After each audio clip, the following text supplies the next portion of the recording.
Spoilers for The Lord of the Rings.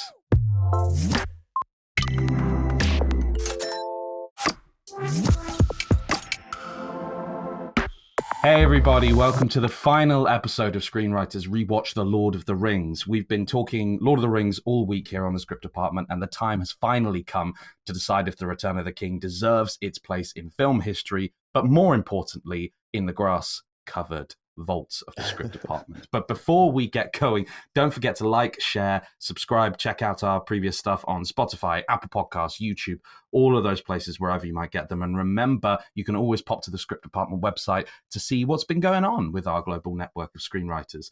Today, Caleb and I are emotionally devastated as we return home, changed from our journey through Middle-earth. We never came back. We never came back. We saved the Lord of the Rings, Caleb, but not for ourselves. Yeah. Not for ourselves. Every time I finish this run of films, I have this like profound mourning feeling that comes over me, where I feel I'm so happy to have revisited them, but I'm so sad to be leaving these friends I've made again, right, and leaving the Shire and all this, that, and the other. I take it you're the same. What baggage are you bringing with you to this rewatch? Oh man, I mean, I've already gone through so much on these. This one's probably the one I have the least baggage with, because I was obviously the oldest when I saw this. Sure. That's how time works. It is, yeah. So I saw this in theaters, of course, like already blown away by the first two. And then actually like saw it multiple times in theaters when it came out, just because I kept going back. At that time, dollar theaters were really big. Don't know if you've have those, but so like once it finished its first run in theaters, then it went to the dollar theater. So we went and saw it there on a crappier screen. With crappier audio, idea. But I love that idea though. We definitely don't have them. That's a brilliant idea. It actually is now an AMC, because guess what? They couldn't afford it. Yeah.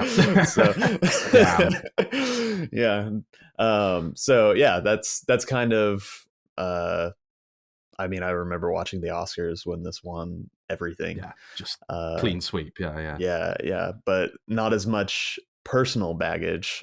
Just a great time. Great time had. I know what you mean. This was the first one I saw in theaters. The first when it came out, because it was the first one I was old enough to see in theaters the first time around. I think, and probably not quite either. But there was regardless, it was the first one I saw, and I remember just the Minas Tirith stuff, and there's just, oh man, it's just everything about it, and it feels, because it's even the theatrical cut of this is so long, and you feel as if you've been on a journey, and like we have this week, the two of us, this is the conclusion of our trilogy as much as it is the conclusion of the Lord of the Rings trilogy, and obviously ours is just as important, of course. Just as emotional heavy. Just as emotionally heavy. So, we've been through a lot of hours. We've been 12 hours worth of film in the last week to record these and to go back and revisit it. And it's and what an experience to have. I've got about 3 pages worth of notes on a screen over here that I will be referring to them throughout. Yeah. But yeah, I mean, I don't know where to begin, really. It's what is it for you? What is it for you? Do you think, what works for you so well in this film? Why does it endure, and why do we keep putting ourselves through it? I think I'm probably the opposite of you. This is the one I just don't know what to say. Because I'm just like, I don't have any words. Some of the notes that I took down were just how well the characters have been crafted leading up to this, and I think what makes it so impactful and powerful throughout, especially like the last hour, whenever you're getting to the everything we've been waiting for over these 2.5 movies, is that we've known these characters, or we've got to know these characters, we are experiencing their arc, and everything just culminates whenever they get to Mordor, like whenever everyone's finally there. And what it does so well to me is like there's these character beats that are revealing characters through action, not dialogue, not anything like not anything cheap. Like, so the perfect moment, and it gets me every time, is uh, the moment whenever Sam carries Frodo, of course. Yeah, man. But right after that, like that's the one everyone goes to, of course. But right after Sure, that, of like course. this is a minute of like film in a 4.5 hour extended cut. Um, but right after that is the For Frodo line by Aragorn, and then immediately after that, Merry and Pippin are the first ones off the line, like running behind Aragorn, and it's just like the perfect outward expression of character and their growth. And it's so like, yeah, it's just powerful. Like, It's I so don't know beautiful. how else to describe it, you know. Yeah. So You're right though. It is a great representation of the what we would call the golden rule of screenwriting and filmmaking yeah, in showing and not telling. You yeah, know, you're demonstrating these characters' actions, and you're so right about that. Like they are these actors are embodying their performances. Because this is the thing, yeah, right? Is that with these films, and I feel I've mentioned it a couple of times on the previous of these, but these films were shot concurrently. They were shot yeah, three in a row, and and you can feel that bond. You can feel yeah. that kind of, these people have spent what 2-3 years together in New Zealand shooting these films, doing no other projects. This is what probably no other projects. This is what they're doing. But I don't want to speak for Yeah, their yeah, careers, but this is what they've been doing for a really long time. And I feel like Aragorn turns around there and he says for Frodo, yeah, you feel the weight of that, and you feel the fellowship for yeah, kind of pun intended. Like it is, right. you feel you you feel that, and I think that's one of the great things about this particular film. It does so well to bring everything to a head, and how it's impossible. I don't know how they've done it. I've got some stuff on structure. I think there's some really great stuff that they do structurally here, which I can look at and reflect on as a practitioner and whatnot. But Christ, it just, Yeah, yeah, it's yeah, just it's a phenomenal achievement in filmmaking, reflected by the near clean sweep at the Oscars. It's amazing. I'm gonna want to run through some, like, we've got some I got some highlights here, yeah. and Let's do it. you know what, for the first one for me that pops out is that opening sequence. Actually, I'm going to start with a low light, and it's not necessarily a low light. It's just a weird thing, and it dovetails with this. Why does Smeagol sound like Andy Serkis doing Smeagol in that first bit when he's not Yeah. he's like, oh, hello precious, can I please have, I'd love to have, imagine him talking with that voice in real life. Everyone else is talking like you and me, and he's like, oh, could you pass the salt? Like, what? That's so weird. Oh, let's go fishing for my Yeah. birthday, precious. Like, what are you okay? Like, it was a really weird choice that I Yeah, don't. it definitely is. Yeah, because yeah, it doesn't feel like a real voice. It fits Gollum, but not Smeagol. Yeah, it's just weird. I feel like Andy Serkis could have quite easily done his own voice, and maybe with a slight little something going on in the background, just a little bit, and then eased into it. Because then what follows is this majestic transformation sequence Yeah. of Gollum into, and you see a little bit of the prosthetic and everything going on there. I think, and I wonder, it's a very specific shot, and it's a very kind of specific close-up hold there. I think the last shot of Andy Serkis in prosthetics is possibly more affecting than CG Gollum. Yeah. No, definitely. You know, as great an achievement as that as CG Gollum is, and it really, really is. Interestingly, I think I kind of was a little hard on it in the last one, but I think it weirdly stands up better in this film, Yeah. which is weird. But okay, we'll go with it. Maybe they had more But time to polish. yeah, actually, yeah, that's probably exactly what it is. Actually, yeah, that's probably exactly what it is. But that slow decay of Smeagol into Gollum is just that's pulling. Peter Jackson's using all of his weird horror chops for Right. that. Like, Yeah. it's so Really gross. dug into the frighteners in this one, in this Yeah, moment for Lord of yeah, the Rings. for sure. Like, yeah. Yeah. Yeah, I mean, it's great, and so again, another really wonderful example of like of showing and not telling, and Yeah. how did we get from here to there, and I think it gives you that extra empathy for this weird creature, because we've heard Frodo say, you weren't that different from a hobbit once, were you? And then suddenly he's, oh wow, yeah, no, really though, because look at him, he's right Yeah. there. Yeah. It's Yeah. that really interesting thing. There's definitely, like, because especially as these films have lived on, it's hard to come at it like we've talked about, where with fresh eyes. Like, you have to like intentionally do it, because all these characters we know, and we know what they're gonna do. We know Gollum is bad. We know all the trickery that he employs throughout.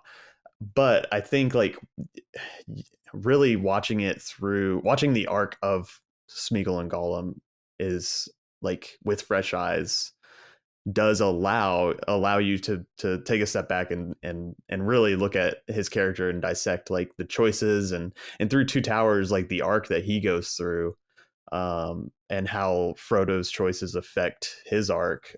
Like, there's a lot going on here that is easy to, because it's done so perfectly, and is now a classic. Um, it's easy to look over.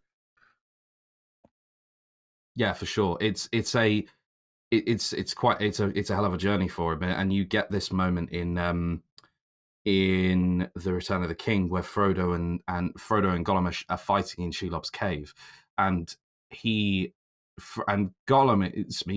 Gollum at this point, I think, has already revealed, yeah, no, I'm coming for you. I'm because you precious, and he's doing all this, and I didn't know I could do that. Right now, you just want to do the I've rest of discovered the that, yeah. episode. So yeah, it's really interesting from a structural point of view. Weird. But they have that moment where Frodo looks at Gollum after he's tried to kill him, and he says, we have to destroy this for both of us. And it could be a moment there, and I feel like it is a moment where Smeagol resurfaces for a second, only to then be overtaken again by Gollum, and obviously ultimately the fact that Gollum, the creature that the ring has corrupted and spent so long, chipping away at and ruining as a form of life, is ultimately the one responsible for destroying it. Yeah. And Yeah. it's just this wonderful kind of cyclical, Yeah. poetic irony and poetic justice in that, I think. There was a visual that I noticed, I think for the first time, for me at least, on this watch through, was, like, of course, as he falls with the ring in the end into the lava, like, of course he cradles it and has that moment of, like, he finally has it. But what I've never really noticed, whenever he hits the lava, there's, like, he stretches out his hand and, like, till his last moment tries to protect it, like, To from save the ring. going Yeah. under, So, like, I had never really noticed that from a character point, of, like, until his last moment, he's trying to save it. It is his precious. He is protecting. I mean, he's nothing if not loyal. Is our Right. Gollum, Yeah. good guy Gollum over there is the true hero. You know what? It's funny, from that scene. There's something I've not noticed until today. Have you ever noticed that when Gollum bites off Frodo's finger, he takes the ring and he pulls Frodo's finger from inside the ring and throws it on the ground? Yeah. I've never noticed that before. That's the first time I've seen it this time, and I was like, "Oh, Yeah. is that really, really gruesome, man?" Like, oh, okay. Yep. It would be a thing, but I just didn't expect to see it. And it's his pointer, man. Yeah, I know. God damn, is he right? Okay, now it's a nightmare. So there's another bit. So there was a shot here Arwen is riding back into Rivendell, and you see her. She's crossing over this bridge, and this is just kind of a visual point here. And I thought about Rivendell from The Hobbit, and I know that early on this week, John and Brad have done their Hollywood rewrite about The Hobbit, which I haven't seen yet. I haven't had a chance to look at that yet. So it'd be interesting to see if they come up with anything CG based. But comparing the Hobbit from a visual standpoint and this trilogy from a visual standpoint, it is always kind of an interesting one, mainly because the Hobbit is so overt with its CGI. But this was a moment here that I noticed when she's riding over this, Rivendell behind her looks almost like a matte painting brought to life, and this very, very beautiful, ethereal place and everything like that. And I think, and it occurred to me that maybe that's one of the things that with the CG of the Hobbit that doesn't land, because the CG of the Hobbit is by every definition more advanced and is better in some respects than the Lord of the Rings CG. But I wonder if it's missing a human element. And I think this feeling of matte painting that you got there with this particular moment, which she's riding over this bridge into Rivendell, you feel it. I think you feel the human touch, you feel the human kind of artistry of it in a way that I think is perhaps missing from The Hobbit. I wonder if that's what the thing is. Yeah. Oh, yeah. No, definitely. Yeah. Even from whenever The Hobbit came out, that's what I felt from the beginning, I think. Because, I mean, how many times has Lord of the Rings been talked about in its artistry of practical effects, So so we don't have to touch on that, but I think that there is a interesting point to be made of comparing the two and looking at, for me, since I saw The Hobbit, there's, with CG and with the overall effect of what I feel like Peter Jackson was trying to do with The Hobbit, is that I'm trying to figure out how to phrase this, but so if you look at The Hobbit as a book of a children's book, it has that fairy tale feel, which came first, obviously, than Lord of the Rings, and Lord of the Rings has a more adult feel to it. And so for me, that I felt like that might have been intentional, or an intention of the Hobbit movies, was to try to give this fairy tale, otherworldly feel to it that might not have come across as polished or as great as it could have been, but and then throughout the trilogy of the Hobbit, breaking that down and kind of using a little bit more practical effects throughout the journey, compared to the Lord of the Rings, where I think my favorite thing of what the Lord of the Rings subtly does is the color palette and the textures and all the even down to the film grain that's used. You look at the first movie and it's shiny and green, of course, because of the Shire, but even down to the texture in the film, there's not much grain there. But by the end of Mordor in Return of the King, it's just brown and everything's dead. The grain is cranked up. There's so much texture.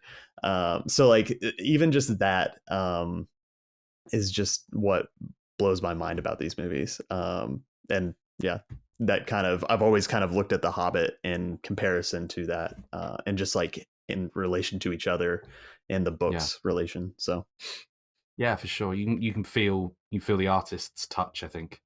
And yeah, that's an interesting take on that. But then speaking of CG in Lord of the Rings, though, one of the things that jumped out to me, again, a thing I didn't notice, I've always noticed but never really thought of before, there's that moment where Gandalf and Pippin are stood on the balcony of Minas Tirith overlooking all of this stuff. And they're talking about the storm, and Gandalf says that wonderful line, the deep breath before the plunge. Yeah. And Oh man. which I love. Oh, I know, Ian McKellen, man, just always. Real quick. One of the Yeah, other yeah, notes, just because of that scene, Billy yeah, Boyd I think is Pippin. Billy Boyd. yeah, yeah, Uh, I feel like he never gets credit for how good he is, just in every yeah. scene. Like, because he's so like supportive in his acting that like you shouldn't notice him, but Hmm. man, he's so good. He's so great. He's so So great. He does such a great job. He so often comes in with that kind of comedic undercut as well that doesn't take away from the scene. There's a note I've got later about some comedy taking away from something, but that he so often will come in and go. That is that bit where he well, lovely Minas Tirith. That was a great place to visit. Where are we going next? yeah. And I was like, no, no, no. Yeah. We're here now. And it speaks so much to his character, and his delivery and the way he's written is so great. But yeah, they're stood there, they're looking over this thing, and the shadow of Mordor is physically creeping towards them. And I haven't, again, it's just something I've always been aware of, but I've never really looked at this with those eyes on before. And it's the bringing the physical act of bringing that kind of poetic idea to life. They speak about the shadow of Mordor. They speak about shadow creeping across Middle Earth and all this, that, and the other. And then we see it. Oh shit! You meant like a real shadow? Like that's a real thing now. And the storm Yeah. coming and everything. I thought, man, it just blew me away. That little detail Yeah. of that there. And even just notice in the background from then on, like the attention to detail of like the shadow in the background, like it's always cloudy Yeah. from that point. Like, Yeah. it's just It's mad. and that's part of the texture, like that's added in. Absolutely. And then Gandalf, when he rides out and he confronts the Nazgul when Faramir and when they're retreating, and Yeah. you get them back up into the sky. It's that moment that you don't see a lot of magic. You don't see a lot of overt magic in these films, because of the time it's set in this age of the world. There isn't that much magic left, and so you don't see it used overtly all the time. But that's such a great moment because he literally the sun puts the sun in their face. And they go, oh God, no, this is awful.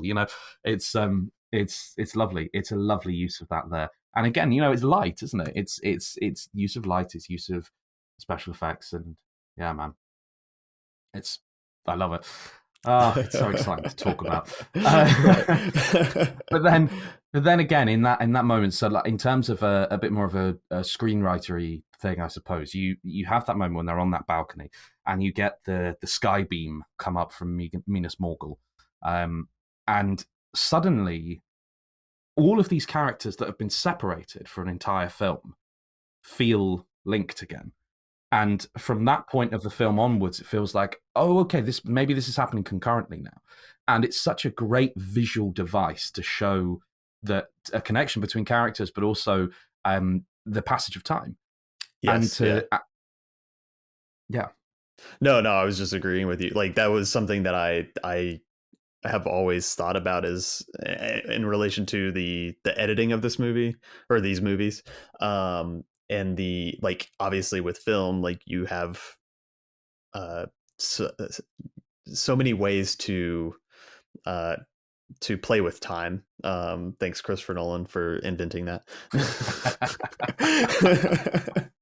But like Yeah. so like there's like throughout the even Two Towers, let's use for example, like of like this is obviously like there's a lot of stuff happening, and in between the scenes there's a lot of time that we're not experiencing, where I think that in this movie it starts to kind of the cutting really does become like concurrent with each scene, because then you get to the end, and whenever Frodo's doing his wrap up VO, he says it's been 13 months since we left, and so like it does a good job of playing with time and making you feel like you do feel the length, like you're like, okay, I feel like I've been on this journey with them.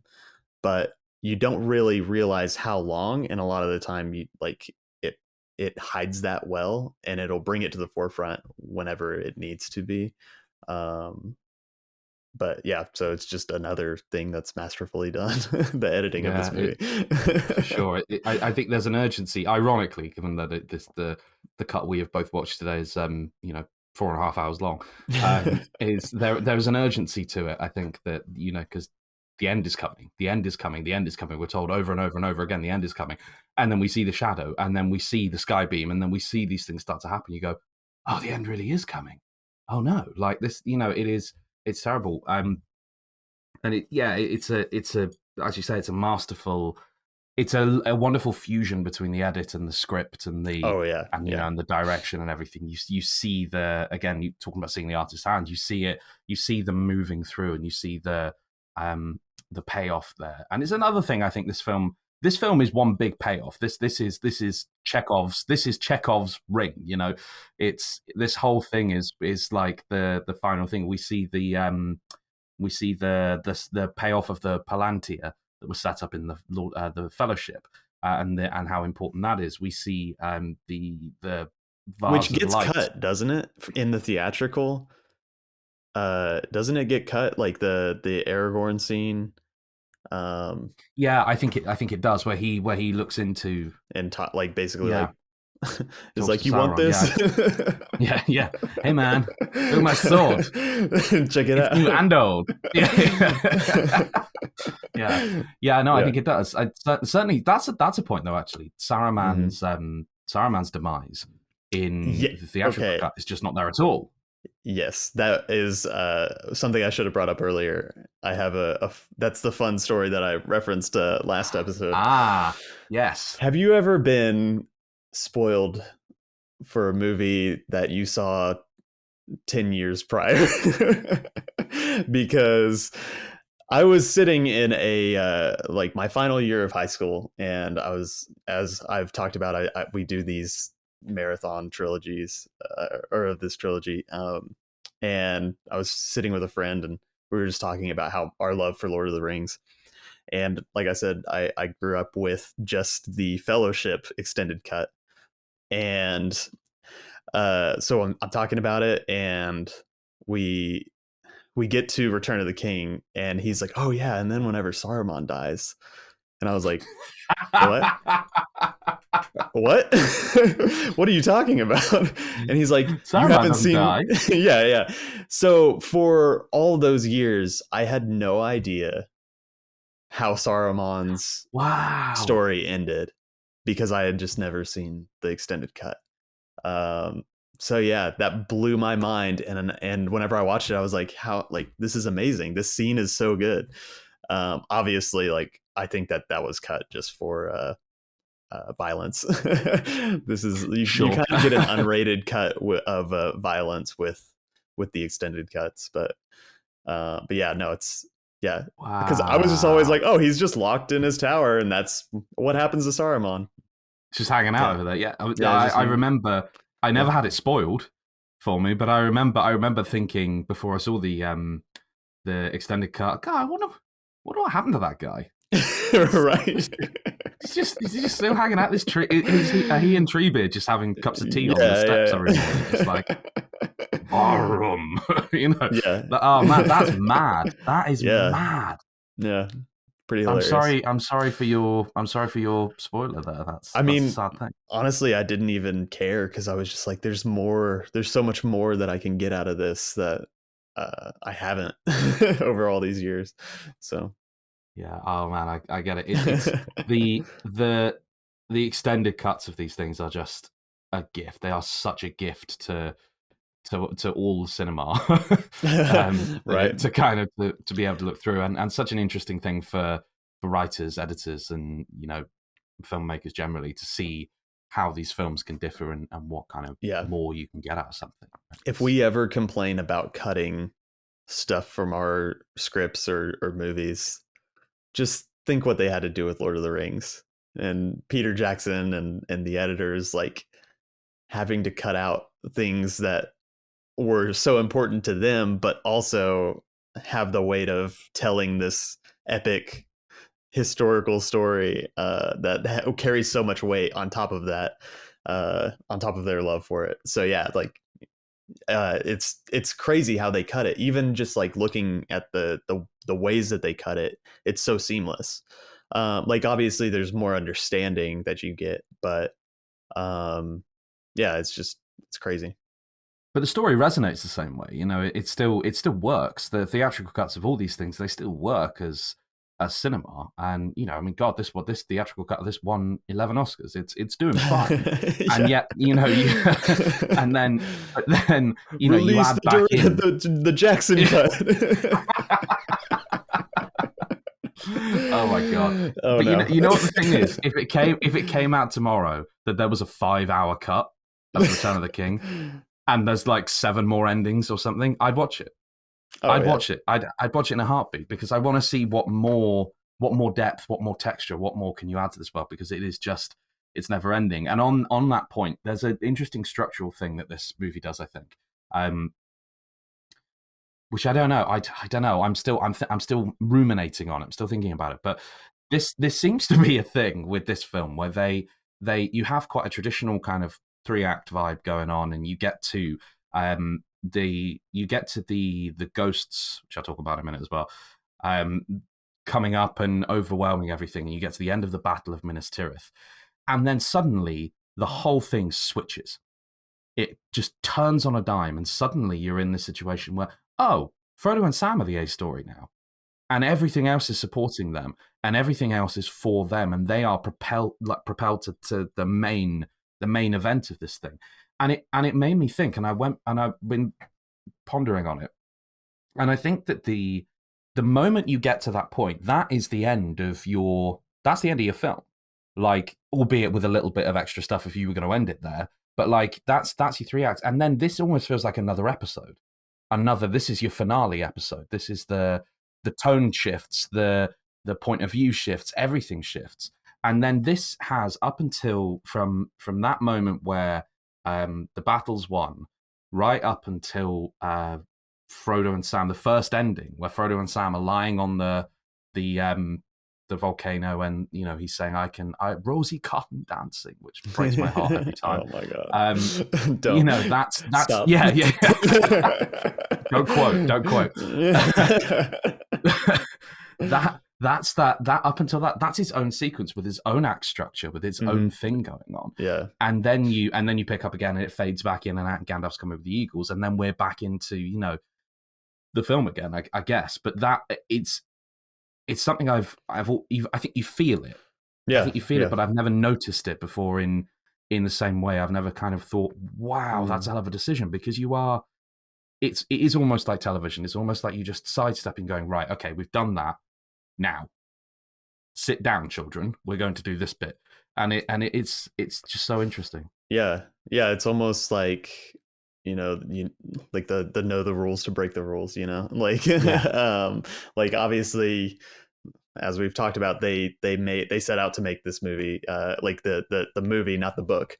And so, like, yeah, I think that that is just another example of what they did. And even to take it back to the A and B story, like there's I think it's like in Blake Snyder talks about, whenever he talks about B story, that you're like, the B story is just as important as the A story. Absolutely.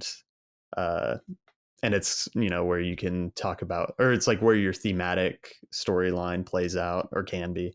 And yeah, that's, I think, just down to the scripting of this is just another point to be made of how great it is. Yeah, for sure. It's sublimely adapted, and there's a conversation, if you're interested in adaptation. I'm having a conversation tomorrow that will be that, which I'll touch on at the end of this, and let you know what's coming there, dear viewer, because it's quite exciting. But yeah, I mentioned a minute ago the ghosts and because this is a weird point for me, the ghosts, and I don't know whether to. I've been humming and ahhing about whether to bring it up, but I have now, so I'll continue. I mean, everyone always brings it up, I feel like, in criticism of these movies. So Yeah, it's just kind of a weird. It's kind of a weird element, isn't it? Yeah. Everything else is pretty tangible and pretty grounded, and then suddenly it's like, here, go find these ghosts and make them fight for you, and it's like, okay, that's convenient. It's Yeah. Yeah.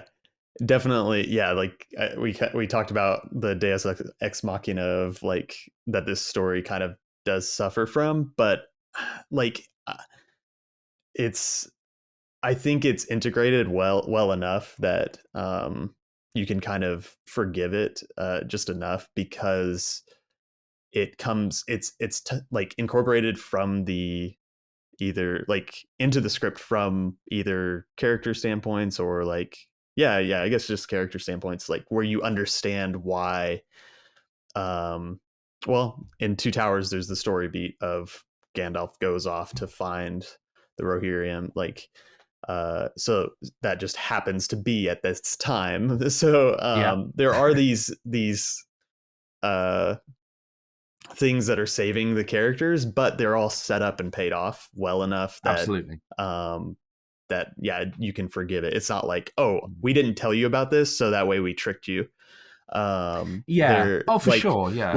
with the ghosts, like the reason um like from their characters of like repaying their debts and letting them go before the final battle, like even Gandalf, or not Gandalf, Gimli makes like kind of an audience like question of like, we For should keep them sure. Yeah. around.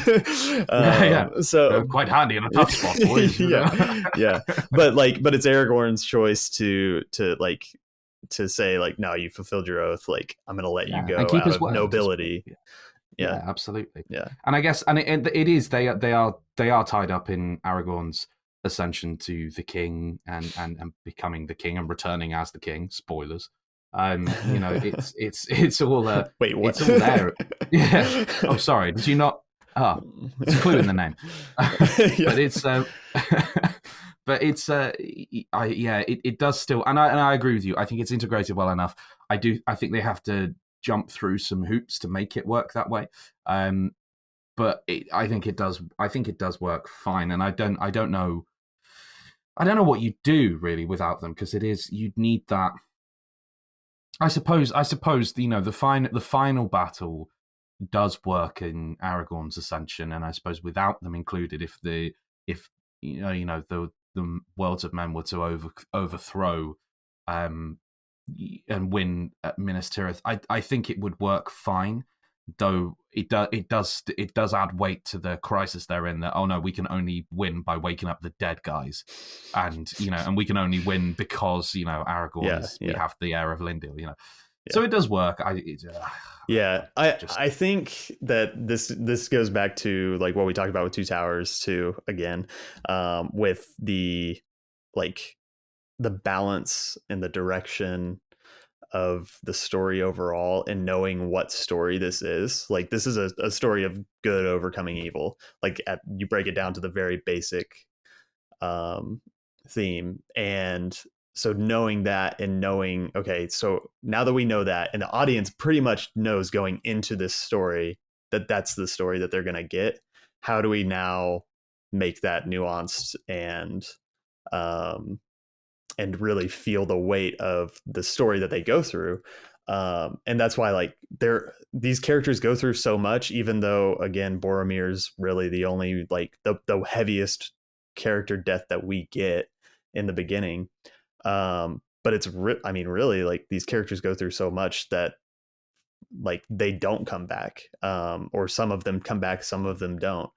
um and it's the direction of knowing when to like, okay, this is the bleak part of the story, or this is the time where we like the audience cheering, with the ghosts. So yeah, like yeah, yeah. the in my like it's so effective in the way that it does that um it, kids can watch this. I watched this as a kid and felt all of that going through it. So it's not like, if Game of Thrones did that, you would kind of lose some of the credibility of that story. Um, don't want to get too much into that, but yeah, No, like there's so like, yeah, knowing the story and knowing like what it's setting out to do is important. And the perfect example from this movie where it's so dark and yet so like people, I feel like some of the people that I've talked with kind of will give this like some flack because it's, you know, it's an easy story, it's a traditional story, um because it's not a, you know, breaking the wheel, and so but like it knows that, and there's these moments that are so effective and so dark that translate from the books, and the reasons behind writing the story, and my example of that is whenever they're fighting at Mordor, and the ring goes in, and everything, like the tower crumbles, and it's like the cheering, like the audience cheers moment of, and then it cuts to the, you know, our main characters, Aragorn and that party, and they're cheering and they're like Frodo, and like, you know, it's the height of the of all these movies, like they finally won, but right after that, like immediately after that, the mountain explodes, and the moment completely shifts to the exact opposite of them thinking they just won to them thinking they just lost Frodo and Sam, like as a cause of their winning, and it's done so bleakly, as like we know obviously that they're not dead yet, but it's the weight of the characters, and even I'll touch on this last part real quick, the so that's also followed through by the like one of the darkest moments for me, and heavy, or well, weightiest moments, I guess, is when they come back, and you know, you've had all this like, VO from Frodo, and the story's kind of wrapping up, but it's them going back to their everyday life, and um, you know, it's visually and like, uh, explored like through like of their character change from the beginning, but they're sitting there, the four hobbits are sitting there, and there's no words to be said, like it's all just through looks and subtext, and we know obviously as we've been through the journey, but they're just, there could have easily enough been a line that like Peter Jackson or the script called for, that like they threw in there, you know, but it's the fact of not using any line, just using looks, because we're in a visual Yeah, medium again, sure, sure. but using that to say, like, to show us like these characters understand each other, and then showing everyone around them,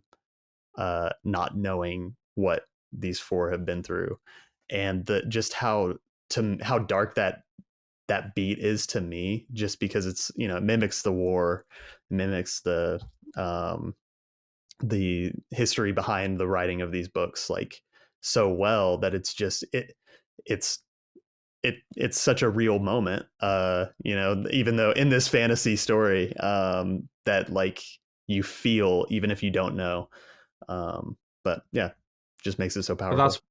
that's why it works, isn't it? That's why this as a fantasy story works, because it's so steeped in reality, and you know, those moments there, that moment you're referring to, they and they're sat there, and um the hobbit behind them is the hobbit we saw in the first film, and he's got his massive pumpkin, and he puts it down, he's shining it, and he's so proud of it, and Yeah, so he yeah. loves it, and everyone's like, "Oh, that's a great pumpkin." And he's like, "Oh, he loved my pumpkin as well." And they're sat there like, "Wow, yeah, okay, this is this is what we fought for, and this is why we're here." And how do we return to this such a trivial thing, by that, with their new perspective? And it's that, and it's the perfect kind of culmination of and makes the point of why this is such a great realization of Campbell's hero's journey, is that you get to that point, you're home again, changed, and it literally is that.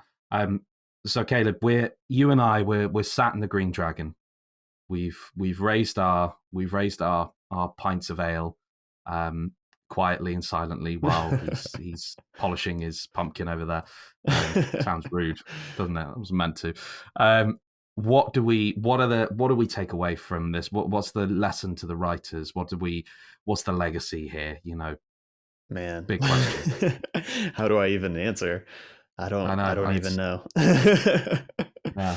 Like, It's go yeah. ahead. I get it. I know. I get it. It's for me. It's play. It's a structural thing. It's knowing your story. And I think for me, it's a thing of taking. If you're adapting something, if you're taking something that already exists and you have the body of work behind you, like the filmmakers had here that Tolkien presented, um, you it's being brave enough to disregard things when it's important to disregard things, and it's being brave enough to do things in a different way to the way that perhaps you might have done normally. You said yourself earlier on, knowing the rules so you can break the rules. And I think that's what this is, because what the Return of the King is the end of the hero's journey done in a really interesting structural way, but also in the perfect way that you would expect it to be done, and yet it's kept fresh and interesting and all these things. So that's what I think this trilogy does is it shows it gives you a perfect example of how to write a story like this, and shows you some of the pitfalls as well, and you take it in conjunction with The Hobbit, then perhaps you can see those pitfalls. You can see where the same director makes perhaps some blunders, and where they don't. It's a that for me is what you take away from this. And also from a less kind of academic note, I suppose, is just the how important you go through in life. I suppose you go through stuff with people, how important it is to keep up with them, and to Yeah. and kind of and to celebrate the journey with Yeah. other people. And Yeah. it's the journey you live through. Yeah, definitely. Yeah, I think for me, just the big takeaway has always been the way this movie ends is the most effective, gut wrenching um, ending to any story. But it's the melancholy, it's the happiness, and there's just so many emotions going into the ending of this movie that make it, you're overwhelmed, like you don't know what to do, and you just sit there and cry. But it's like, I think going into how to write an ending to a story, um like it could have easily have ended with Frodo and Sam dying on the mountain, and it's like, oh man, that's so sad. But I think what we got is much, much more sad. Yeah, um, living with the grief, living with what yeah, you've yeah. lost. Well, and like where how every character goes their own way, and the fellowship that they did have, it's so, yeah, it's just so powerful. Yeah, it's a masterpiece, and it's been a real joy to revisit them this week. And thanks for coming on the journey to Mount Doom and back again. And back again, Um, yeah. and back again. Yeah, thank you. This has been tremendous fun, Yeah, no. yeah, as depleted as I feel right now, emotionally, I know I will just do this again in like 6 months' time anyway. So, Right, yeah, because yeah.